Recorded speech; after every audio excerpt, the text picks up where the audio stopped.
Hello everybody, welcome back to episode 6 in my Musical Moments series. Today we're going to be talking about something that comes up in the orchestra world all the time. This idea that orchestras need to change, and today quite literally we're talking about the changing of an orchestra and specifically a conductor. So stay with us.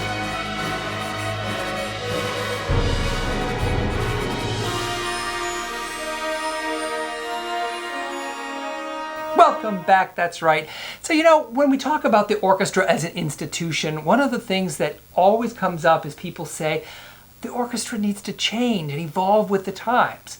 I can't argue with that. I think that's totally true. Of course, we as orchestras are steeped in tradition, which we love and we celebrate, but times continue to move forward and it makes sense, of course, that orchestras would adapt. Now, one of the ways that we've seen orchestras change a lot in the past, maybe 10 to 20 and maybe 25 years, is the attire that orchestras are wearing. And one of the things that people often ask me when they find out that I'm a conductor or they come to a concert for the first time is they say, why are you guys dressed in those tuxedos? It seems so old-fashioned, stuffy, strict, tired, formal. So I thought today we could talk about why musicians and conductors wear what they wear. So when you think of the orchestra, you're probably used to seeing the orchestra in a very specific type of outfit. This. Right, so this is what you're likely to see if you go to a concert. Most of the men in the orchestra dressed in anyway. We call this a black tie, or actually in the case of the orchestra world, we tend to just call this concert black. Black bow tie, white shirt, usually a vest of some kind, and then of course a black jacket. Again, this is pretty old-fashioned and pretty standard fare. There actually is one step above this if you want to be just a little more formal about that, and that would be something different primarily with the tails of this jacket, which of course would be this look here, a bit more formal, and this tails. Now this actually is technically what you'd call a tuxedo. We have a white jacket, this nice white vest, usually long, maybe with a cummerbund, maybe not, but of course the notable thing is this long tail in the back. And when people ask why do musicians dress so formally, it comes down to this most basic of ideas, and that is that, musicians were hired servants, and they tended to dress in the style of their employers. We tend to still dress that way just because of tradition. But even as recently as the beginning of the 20th century, almost everybody in the audience, if they would have gone out for a fancy evening, they would have been dressed in tails like this. Oh, do you think I might have a drink? Oh, I'm so sorry. I thought you were a waiter. So it would have been very, very strange for members of the orchestra, this most esteemed institution, if they weren't dressed at least as well as the average person in the audience. But still, it's not something that you see as much, so I'm going to go ahead and switch back to my more traditional black tie, or concert black as we call it. So we tend to go just with this for most of the concerts that you're going to see. The other version of this that you might see semi-regularly is that you might see during a summer concert a musician wear a white jacket with this. So a similar outfit except a white jacket. Now there's another variation of this which you tend to see, I think, more and more and more in orchestral concerts. And that's something just a little bit dressed down from that, and it looks more like this. A bit more relaxed, and this is traditionally now what we're really calling all black. So you have on the one hand your traditional concert black, which is black tie, or on the other hand you have Hollywood black or all black. Hollywood black is a term I've heard more in California than other places. That tends to be this, which is a black long tie, a vest, and and a black shirt. So that's the combination that you have. And you'll tend to see this for education concerts, pops concerts, afternoon concerts, you might do something a little bit more relaxed like this. And of course, the repertoire on a concert. So if you're doing a very, very formal, maybe Mahler Symphony or a Beethoven cycle, those would tend to err toward a little bit more traditional, usually. I say usually, but it's hard to say what is usual anymore because basically there are no rules anymore. You'll see all kinds of things going on. And the other thing that you'll see a lot of is sort of the modern music outfit, which is black pants, any solid colored shirt.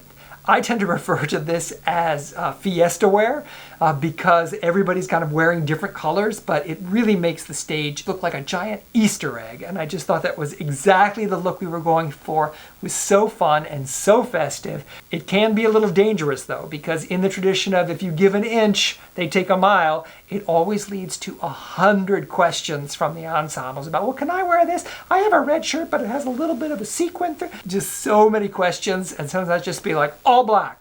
Just because it's simpler, you like, save us all the headaches, just wear all black. Most people have some black, which is very flattering on them. Plus, I think it leaves just a little bit of a chance for the musicians and or the conductor to be a little bit expressive. You're looking at this vest, it's pretty much a matte black vest, but there are some options that one might consider. So you could have something like this. I'm not sure if this reads, but this has a very, very light stripe to it. So again, still very much conforming, but has just a little bit of a pattern to it, which can be interesting. This vest here has a really nice paisley pattern. It's very subtle, but I really love this. I wore this one for a lot of concerts for a couple of seasons there. It's been a while. I'll have to pull this one back out. And then there's one more variation on this. This is my gray vest.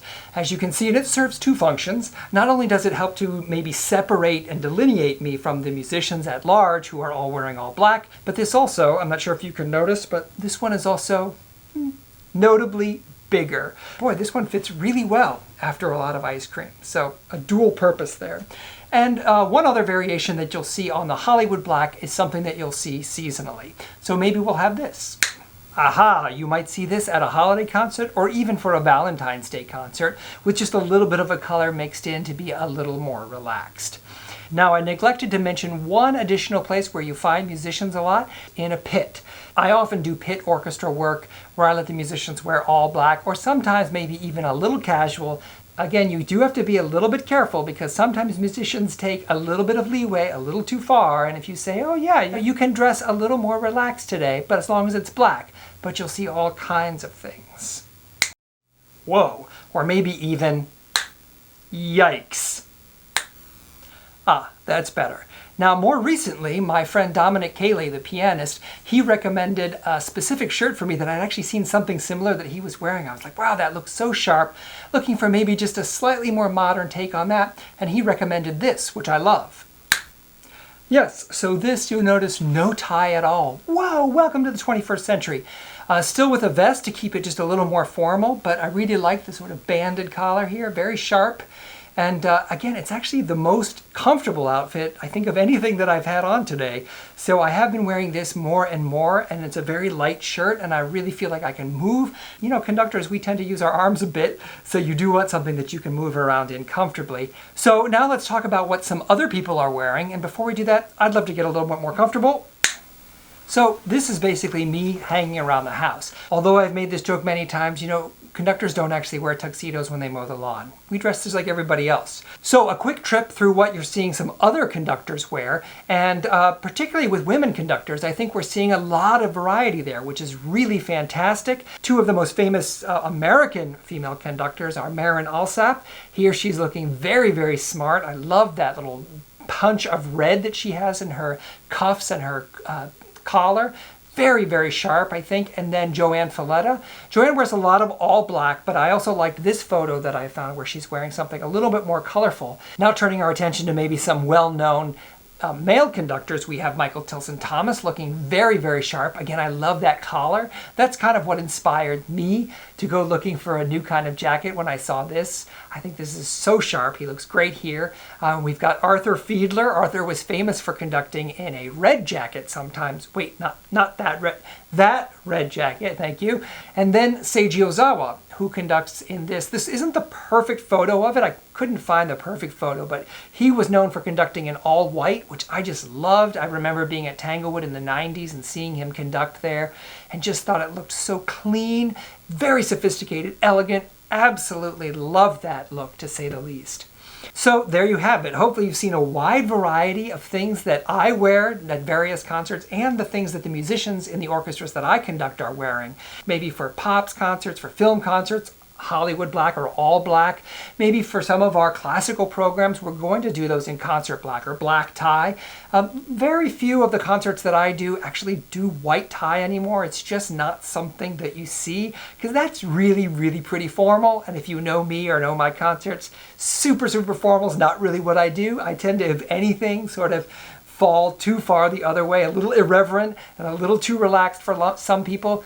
But that's the vibe that I like, and that's very authentic to the experience that I like to create for the audience, but also for the musicians on stage. I think that frees us up to be our best and to find the magic in that music when we're not so stiff and sort of locked into any clothes that keep us that way. So thanks for joining me today, and please let me know what you think about the things that we're wearing, but also the things that you're wearing at your concerts, the things that your favorite players, soloists, conductors are wearing. Love to see some pictures and have a little bit of discussion with you. Thanks very much, and we will see you next week.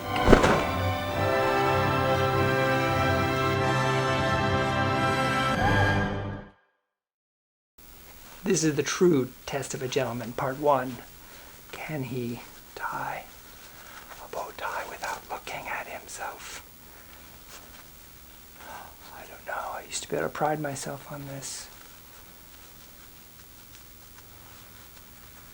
I had a teacher who once told me, Bruce, every gentleman knows how to tie a bow tie, a real one.